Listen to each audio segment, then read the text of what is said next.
Now, people who say that they sat down and chose the date of Christmas as 25th, let me give you another bombshell that will shake the foundations of your knowledge today. Christmas was not just chosen on the 25th. There was a reason, not only because the sun god Mithra was born on the 25th of December. Do you know that there are at least about 10 to 15 other sun gods that share the same birthday where they put your Jesus? Do you know there are other sun gods that have their birthday and you know their names? I will give you the names. These are names you know, but you didn't know. They have the same birthday. So what these demonic people did was that they took the Jesus Christ. They believed that Jesus Christ and Christianity derived out of all these pagan origins, because, and I'm going to prove it to you, they say that all the story we tell about coming of Christ and born of a virgin, that is something that has happened before. So Jesus cannot be any special person. He has to be one of the sun gods that we have. They call Jesus Christ a sun god, and they put him in the middle, the same place where all the sun gods have their birthday. They squeeze him there. That's why when they draw Jesus, you find out that they put a halo sign over his head. You know what is halo sign? H-A-L-O, halo sign. They put that halo when they draw Jesus, and there's something like a sun, this thing around his head. That is how you know a sun god. It is on the head of Buddha. It is on the head of Krishna. But let me give you the names of all the sun gods who share birthdays on the 25th of December, so that you know the insult, and you know why many people have left Christianity, and we didn't even know that. Number one, Hermes, a Greek god. He was born December 25th, 200 BC. Second one is Dionysus, Greece, December 25th, 300 BC. The other one is Zarathustra, Greece, December 25th, 100 BC. The next one is Adonis, Phoenician, December 25th, 200 BC. Now, the more popular one is Krishna. Krishna was born where? In India. When? He was born on December 25th, 900 BC. What about Mithra, the one that we already read about? Was born in Persia and born on December 25th, 600 BC. So what about Horus? You know about Horus? Isis, Horus, and the rest of them, Osiris. Now, Horus was born in Egypt. He was born on December 25th, 3000 BC. December 25th. These are names you know. What about Buddha? Buddha was born in Nepal on December 25th, 563 BC. What about Bedo? Bedo was god of Orion, born on 1027 BC. Now we have other Quasili, you have Hercules, you have Atis, or you have Tammuz, you have Osiris. All of them were born on December 25th, 400 BC, 300 BC, and the rest of them. All these gods were born that time, before that period. Now, how do you explain the fact that they carried Jesus Christ when they made, there's a diagram I saw, they put all the gods and lined them up one by one and put Jesus in the middle. All of them had their halo sign, and they put also a halo sign in front. That's why when they look at you, okay, I'm going to tell you, let me show you why they tell you that your story as a Christian is concocted, that you stole the story of what happens in paganism, that Christianity is not real. So let me tell you a little background of all the gods who were born in December 25th. So I want to run quickly, so that we don't waste too much time. Now, the number one is Krishna. Krishna was born in India, born on December 25th, 900 BC. His mother was a virgin. Are you listening to me, please? Are you paying attention to me? His mother was a virgin. Mother's name was Maya. The name Krishna means black or dark. His uncle Kamsa, the ruler at the time of his birth, sought to kill Krishna because he had heard a prophecy that Krishna would overthrow him. I will stop there. Let's go down to Mithra. Mithra was born of Persia, December 25 to 600 BC. His birth was witnessed by shepherds that brought gifts to him. Are you listening? Are you listening? The sun god that they celebrate his birthday on December 25th, the main one. He said his birth was witnessed by shepherds that brought gifts to him, gifts to honor him. He was styled as a mediator between God and man. Is he resembling something you know? Now, witness this quote from the Encyclopedia Encarta.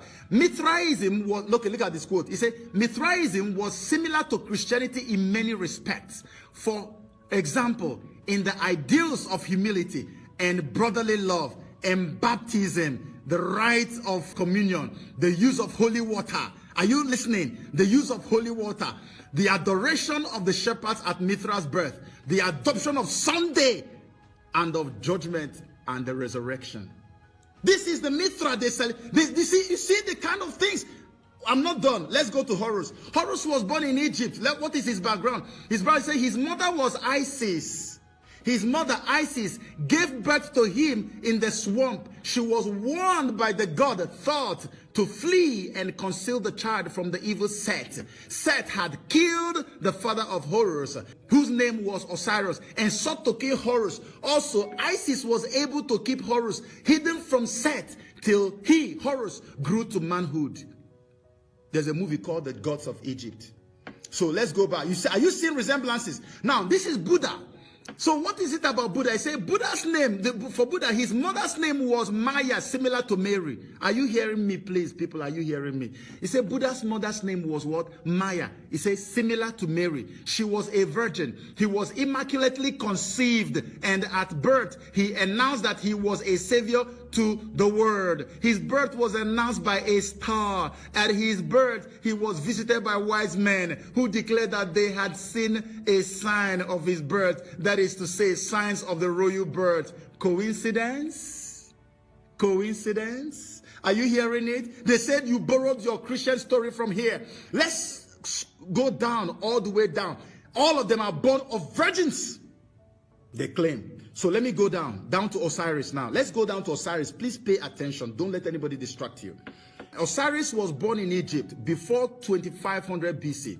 Now, he came to fulfill the law, called KRST, the anointed one, born of a virgin, of the virgin Isis, Mary, okay, on December 25th in a cave in a manger, okay? Now, this is the record of Osiris, with his birth announced by a star and attended by 3 wise men. This is Osiris. Earthly father named Seb translates to Joseph. At age 12, he was a child teacher in the temple, and at 30, he was baptized, having disappeared for 18 years. Osiris was baptized in the river Larutana, the river Jordan, by Enoch the baptizer, who was beheaded. Are you seeing? Is there any difference between what I'm reading and what you know about Jesus? So these people believe that since all these our sun gods, they have similarities and they share the same birthday. Who is this Christ that will come and have a separate? Let's take him, squeeze him, and put him there. So to see the impact of this that they have done, this is why many people have left Christianity, thinking that Christianity is fake. Look at, there's a write-up here. It says many characteristics of Jesus which Christians today believe in are understandably similar or identical to religious trends and beliefs that preceded Christianity. Are you hearing that? There are tens of accounts of pagan gods of many different cultures who were said to have the same attributes as those that Christians claim Jesus had. Claim. Now, Trinities were popular in pagan sects before Christianity was introduced to the world. Some of the more well-known Trinity gods included Mithra, Vohu, Manarashnu, Amen, Mut, Khonsu, and Osiris, Isis, and Horus. You see, they believe that you are just the same thing with them. You shouldn't, you talk about virgin birth, they will give you all these people that are, okay, look at all the gods that they say their parents were virgin. Let me read them for you, please, as we round up. You say Romulus, number 1, Ramus, Zoroaster, Buddha, Mithras, Krishna, Osiris, Ion, Agdist, Attis, Tammuz, Adonis, Corybus, Perseus, and Dionysus. All these gods, their births were of virgin births. That's why they took the date of December 25th. Can you imagine this? All these gods, they are sharing the same birthday. They are celebrating the same birthday. So the Buddhists, the Krishnas, the Hare Krishna people, they are having the same Christmas celebration which the witches are having. So if Christmas is such a deal, why will the witches be celebrating your Christmas? Look at all the people who have Christmas with you, and nobody puts it in the media. They won't tell you. That's why they chose December 25th. Let's go down to who is Father Christmas. During the Christmas celebration, please, I don't want to tell you to swear, But be honest with me, who is always more popular whenever there is Christmas celebration? You go to homes of Christians, and what you see is Father Christmas image. Is either they are wearing his hat, or they have him standing up, or they have the pine trees and all the amulets and charms that signify charms and amulets in the old, where they hang on the tree. They don't even know what they are hanging. They don't know what they are doing. They just put it there. Father Christmas is everywhere. Ask any child what they remember about Christmas. They will tell you Father Christmas. So is Christmas now about Jesus, and yet it is Father Christmas that it reminds people year in, year out. When Christmas shows up, all you see in the media is Father Christmas. All you see at homes, Father Christmas. In Christian homes, Father Christmas. Who is this Father Christmas? The Old Norse text, Odin, is depicted as one-eyed and long-bearded, frequently wielding a spear named Gungnir, and wearing a cloak and a broad hat. He is often accompanied by his animal companions and familiars, the wolves, Geri and Freki, and the ravens, Hugin and Munin, who bring him information from all over Midgard, and ride the flying eight-legged steed Sleipnir across the sky. You know, I'm going to tell you something that will shock you today. You know that every time you see Father Christmas, you see that they put him, he's been drawn in the sky. They put moon in the background, and you see him in the sky riding. Imagine where someone is riding in the sky, and you don't see the magic of that. He's riding and he's flying. And these are animals that should be on the ground, but he's riding. He started first of all with eight-legged Sleipnir, eight-legged horse, white horse. And eventually it moved now to reindeer, and you see them on the sky. And he's carrying gifts that he wants to go and give to children. So let me go down right now and read you the history of how that transitioned. Here's a look at how Santa Claus emerged from the lands of the Vikings. You know Vikings? Exchanging the Norse god Odin's more terrifying traits for those of a plump, chucking man of eternally good nature. Odin, remember I told you about Odin, the one that they named Wednesday after him, the chief of all the gods. That is the person who is the Father Christmas, but I don't want to just say it like that. Let's just read it so I can prove it to you, okay? That is the Father Christmas. Now, Odin was chief among the Norse pagan deities. We still remember him in the day of the week named after him, which is Wednesday, Woden's Day. He was spiritual, wise, and capricious. In centuries past, when the midwinter Yule celebration was in full swing, Odin was both a terrifying specter and anxiously awaited gift bringer. He brings a lot of gifts, soaring through the skies on his flying eight-legged white horse, which is called Sleipnir. Okay, back in the day of the Vikings, Yule, Y-U-L-E, Yule was the time around the winter solstice on December 21. Gods and ghosts went soaring above the rooftops of the wide ride. The dreaded Oscoria. One of Odin's many names was Jonil, which is master of Yule or father of Yule. So if Yule was Christmas and you have somebody whose name is Father of Yule, what does that mean? Father Christmas. Check his name. He has more than 100 names. Odin. One of his names, go look it up. Don't take my word for it. One of his names is Father of Yule or Master of Yule, which is Father of Christmas. Okay, so let me rush this. So centuries have passed and the world was changing. Paganism was being replaced with Christianity, blah, blah, blah, blah. Now, the first thing they did was, and they now said, when they have, Constantine has already changed everything and said, we are making this our state religion, Christianity. You know what they now did? They said, no, since we are now making Christianity our state religion that we are adopting, let us remove that Odin image. Let's not mention his name. Let's give him a different name altogether. Guess what they did? They went and renamed him St. Nicholas. They say St. Nicholas is the one who brings gifts and everything. So from that moment on, everybody starts seeing Father Christmas as St. Nicholas until when the Catholic Church banned everything that has to do with Nicholas. I think it was 1960 something. Even before then, they banned everything about Nicholas was cut off because people were attributing too much power and glory to him. They started seeing like he was God, and even the worshippers were seen as outcasts, so they banned everything about Nicholas. And the next thing that happened, they had to change. You see, transition has happened from Odin, raw Odin, straight down to St. Nicholas. From St. Nicholas now that is banned, what else are they going to come up? The Germanic people came up with what they call the Sinterklaas, S-I-N-T-E-R, then K-L-A-S-S. After the Reformation, Nick and other saints became forgotten in all the Protestant countries of Europe except Holland. Now, then he morphed into Sinterklaas, S-I-N-T-E-R, and then K-L-A-A-S, Sinterklaas. That's German. A kind and wise old man with a white beard, white dress, and red cloak, and he'd ride the skies and roofs of the houses of the eight-legged white horse, delivering gifts through the chimney. Now, if you know anything about Santa Claus, those of you in America and school, it's expected that he comes down through the chimney. Chimney will lead you to the fireplace. And remember that for the whole days that they are doing Saturnalia, that they take what they call the Yule log. Y-U-L, log is L-O-G. And they put it in the fireplace and they burn it for 12 days, signifying the actual human sacrifices that is taking place, which they are making to the god Thor. Thor is the one they named Thursday after, and is the son of Woden, which is Wednesday, or Odin. So, but when he comes, why did he choose fireplace? Because that's where they make the sacrifices to him. He comes through the fireplace. Now, let's read on. Let's read on. Delivering gifts through the chimney to well-behaved children on his birthday, December 6th. December 6th is his birthday, and that is also St. Nicholas's Day. Are you seeing the evil that these people did, deceiving and covering our eyes, and we're also believing it? 17th century Dutch immigrants brought the tradition of Santa Claus to America, and his name instantly changed from Santa Claus to Santa Claus.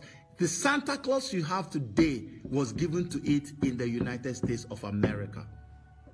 The Dutch carried Santa Claus. America gave it Santa Claus and recluded it. Now, Santa Claus, a pot-bellied jolly man with a white beard, wearing a coat, carrying a bag full of gifts for children. This image became popular in the U.S. in the 19th century after the publication of poem A Visit from St. Nicholas by Clement C. Moore. The eight-legged horse was replaced for 8 flying reindeer.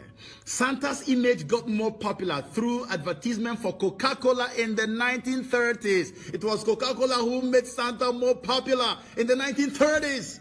Where he's carrying a child and drinking Coke.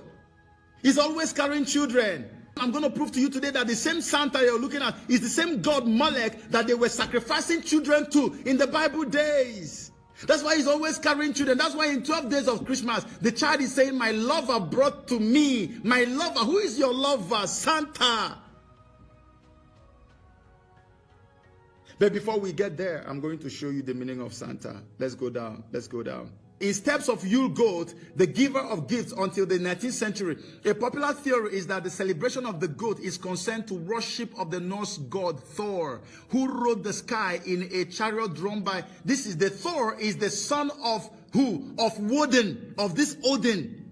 So the goat that you see people putting on Christmas is a way of commemorating the fact that he himself was riding like his father on the skies, but it was 2 goats that drew him.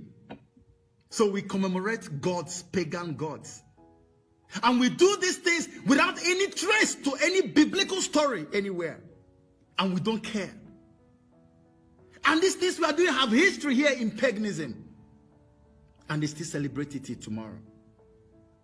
In Langer's Encyclopedia of World History, this is what is written there in one of the excerpts, okay? He said, the fire god who came down the chimneys of the ancient pagans is the same fire god to whom infants were burned in human sacrifice.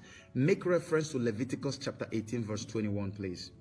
Leviticus 18:21. You shall not give any of your offspring to offer them to Molech, nor shall you profane the name of your God. I am the Lord.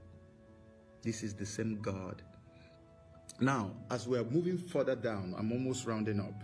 There is something that is called anagram, okay?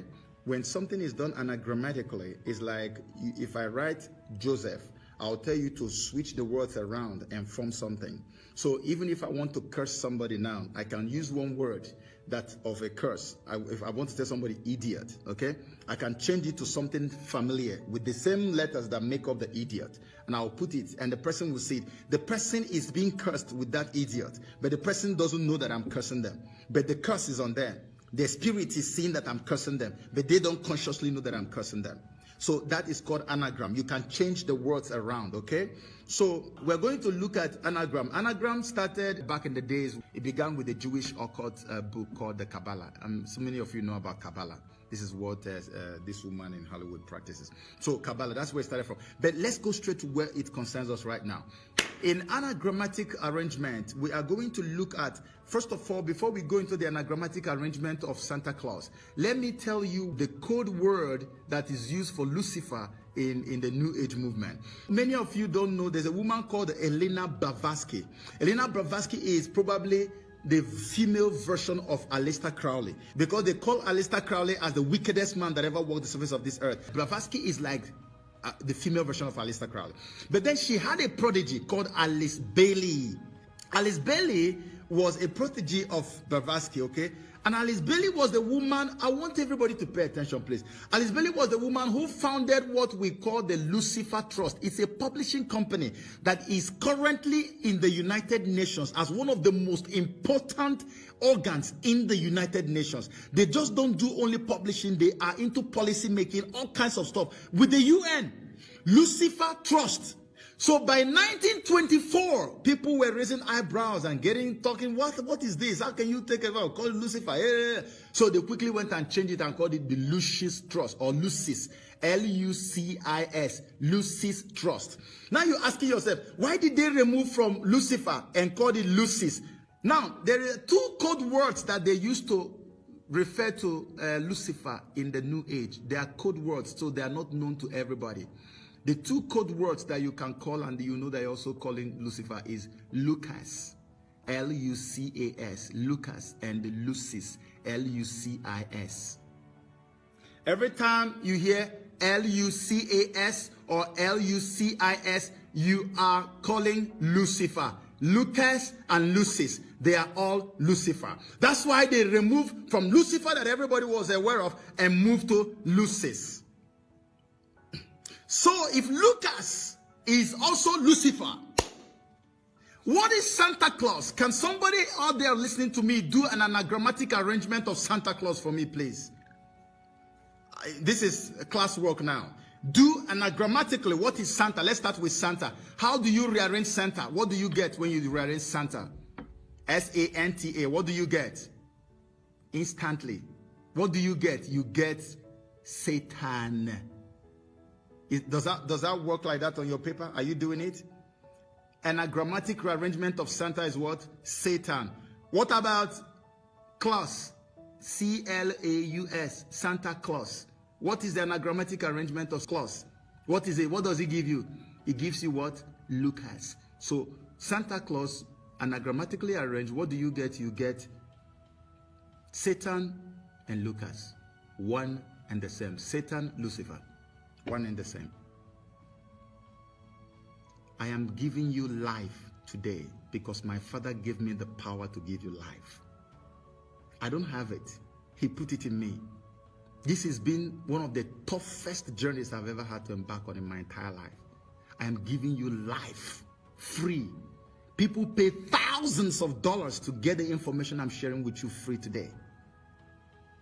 Satan, Lucas, the same God to which they offered children. That's why he's always in love with children. And I'm going to read you the lyrics of Marilyn Manson's song called Saturnalia. That's what we're going to end with. Saturnalia. I will show you the lyrics, what he wrote in the song. I will show you the lyrics. You need to say it as we are closing now.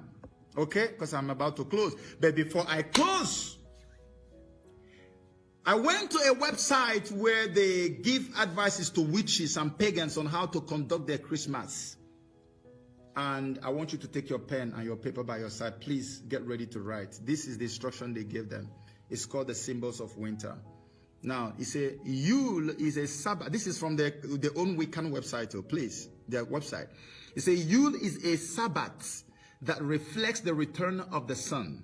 So is giving them instruction on how to do it. So add solar symbols to your altar, because they do what they call Yule altar. You can also Google it, Yule altar, Y-U-L-E, and then altar is A-L-T-A-R. You can Google it so you will see how their own altar looks, whether it's different from the one you make in your home as a Christian. So this is the instruction. They say Yule is a Sabbath that reflects the return of the sun. So add solar symbols to your altar. Gold discs, yellow candles, anything bright and shiny can represent the sun. Some people even get a large pillar candle, inscribe it with solar symbols, and designate it as their sun candle. You can also add evergreen boughs, sprigs of holly, pine cones, a Yule log, and even Santa Claus. This is on their website. And even Santa Claus, put it on your altar. They are telling the witches the same that you put in your home. It is here. The thing is here. He said, consider antlers or reindeer along with other symbols of fertility. Or even Santa Claus put on your altar. When you Google your altar, you will see some of them have Santa Claus standing there. Try incorporating sacred plants. Sacred plants. Let's look at the sacred plants, please. Again, sacred plants associated with the winter solstice. As well, evergreen boughs like pines, fir, juniper, and cedar are all part of the evergreen family. And they are typically associated with themes of protection and prosperity, as well as that of continuation of life and renewal. He said, hang a sprig of holly. Hang a sprig of holly, holly again, in your house to ensure good luck and safety to your family. Do you see the kind of witchcraft that you practice at home? Say you are celebrating Christmas. He said, wear it as a charm. Wear it as a charm or make holy water. Let me give you the history of holy water today. Nobody has ever told you this before in life. Watch. Let me show you where holy water came from. It's witchcraft. Watch it here. He said, hang the sprig of holly in your house to ensure good luck and safety to your family. Wear it as a charm or make holly, H-O-L-L-Y, holy water, which you probably read as holy water, H-O-L-Y, water. So, is this coincidence? Let's see what he's talking about. He said, by soaking the leaves overnight, by soaking holly leaves overnight in spring water under a full moon. How do they make holy water? They take the holly leaves, holly, H-O-L-L-Y, the leaves of holly, they take it and soak it overnight in spring water. And when the day break, you have what you call holy water. That is a famous pagan practice that went into the church. No wonder we start seeing holy water in the Catholic Church, and then from there it has gone even into Pentecostal churches. I didn't even know before. I told you, anywhere knowledge runs to, I pursue knowledge. I am Alice, and knowledge is that thing that is running into the wonderland, and I'm pursuing it down to the wonderland. I don't care if it is where the devil lives, I'm going there. I chase after knowledge. Because the truth, God, of all the things that will make God's people perish, God said it's only lack of knowledge. Lack of knowledge. For this, my people perished during the time of Noah. For this, they perished during the time of Sodom and Gomorrah. Lack of knowledge. Not that they couldn't pray, not that they couldn't do all those religious things. Lack of knowledge. Going down, I'm finishing now. He said, use birch branches to craft your own besom for magical workings, and in spells and rituals related to enchantments, renewal, purifications, fresh, blah, blah, blah. Now I said there's no limit to the number of things you can put on your Yule altar. As long as you've got the space, consider some of these items as part of your Sabbath decor. Look at the items: fruits and nuts.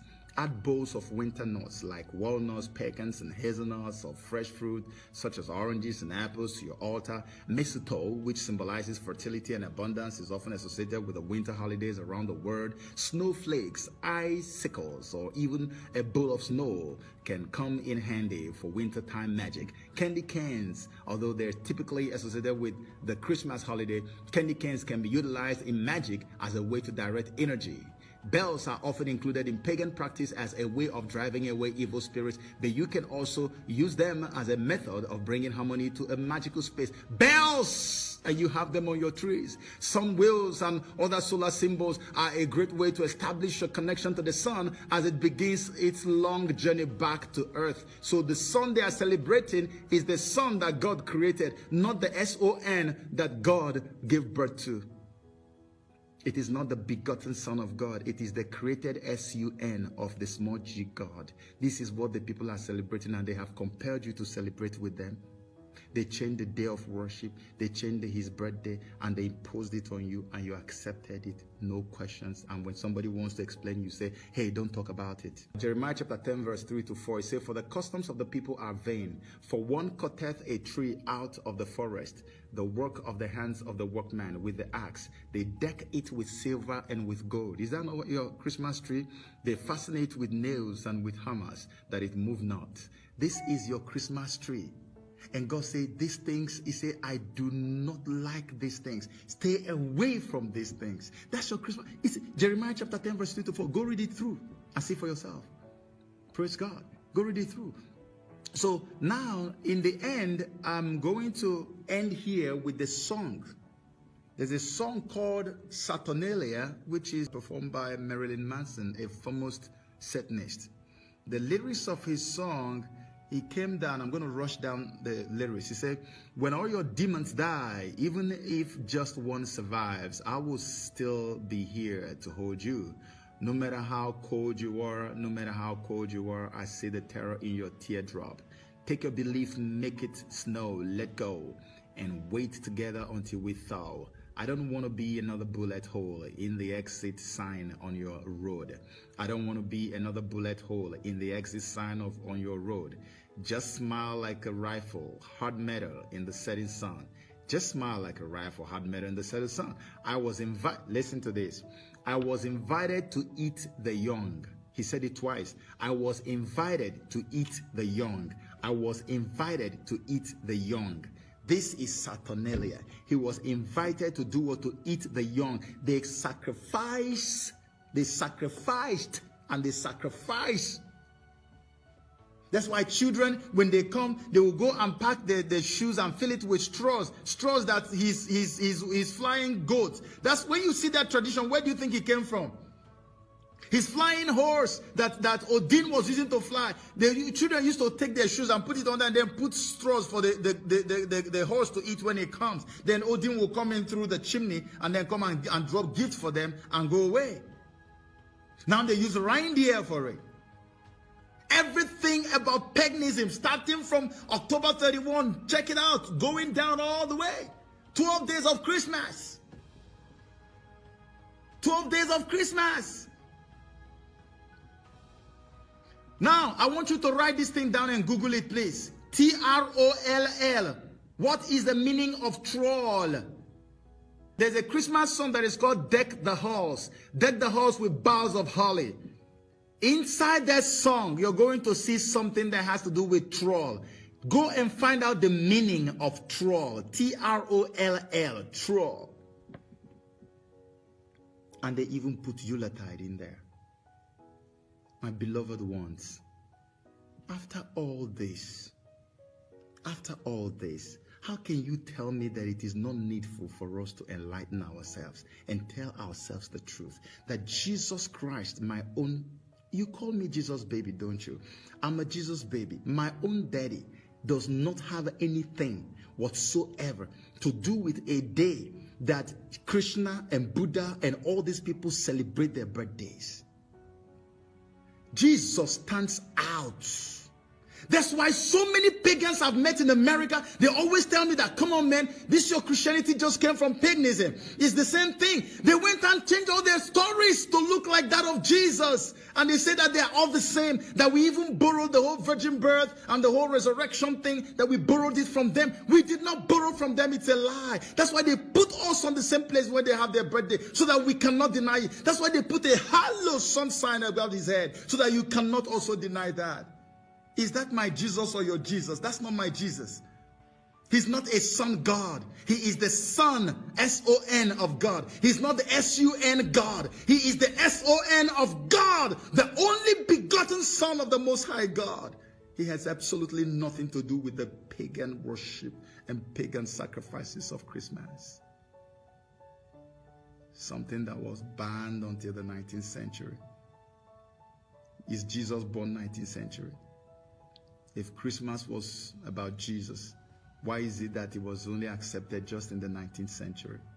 Why can't we use our brains? What has happened? Is it too much TV or too much social media or what? What has happened to us? Father God, deliver your people. What is going on? You see Christians carrying Bibles. In fact, they don't even carry the Bibles anymore these days. That's why you can't engage in any intelligent discussion with an unbeliever. When you see them, you keep running because you don't research, you don't read, you don't search, you don't do nothing. Anybody who wants to have an intelligent discussion with you, oh, don't leave it, that's how it is. Nobody thinks that's how it is. The children you're giving birth to today are going into a computer age. Everything is smart now. They want to know. Now you tell them, oh, that's how it is. That's how it is. Don't worry, that's how it is. It doesn't matter. I won't do that's how it is. I will research. I will get knowledge. And I will pass it across to the generation after me.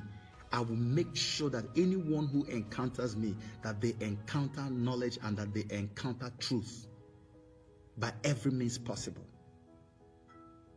I submit to you today that my Lord and King Jesus Christ, the one I love and love to death and love with all my heart and everything I stand for, that he was not born on Christmas, has nothing to do with Christmas, and that no true Christian or Christians came together to choose Christmas. The pagans who were in charge, who killed our brothers and sisters, who observed Saturday, our brothers and sisters were observing Saturday Sabbath. The same pagans who killed them camouflaged and came because they wanted to set a precedence of disobedience. They wanted to set a culture, create a culture of disobedience that will outlive them, so that we will make it will become a part of us. Like I was saying earlier, an ancestral curse. You don't even know about it. It happened many generations back, but it has become a part of you.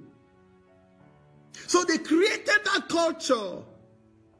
And that culture now has become a part of us. So when you tell someone, no, this is not right. Oh, come on, stop. My forefathers did it. How are you? Who are you? To come and change it. That is how God ended up with one families. Noah, Lot. It's the truth. But he said, this time I am done. I'm tired. I don't want to end up with one family. Obedience, they say, is better than sacrifice. Let's be obedient. Thank you so much. God bless you. I wish I could spend some more time, but I don't want to wear you out. But God bless you. Thank you for being a part of this. I really look forward to this. I can't believe how God has helped me to get here. And like I said, the attacks have been very enormous.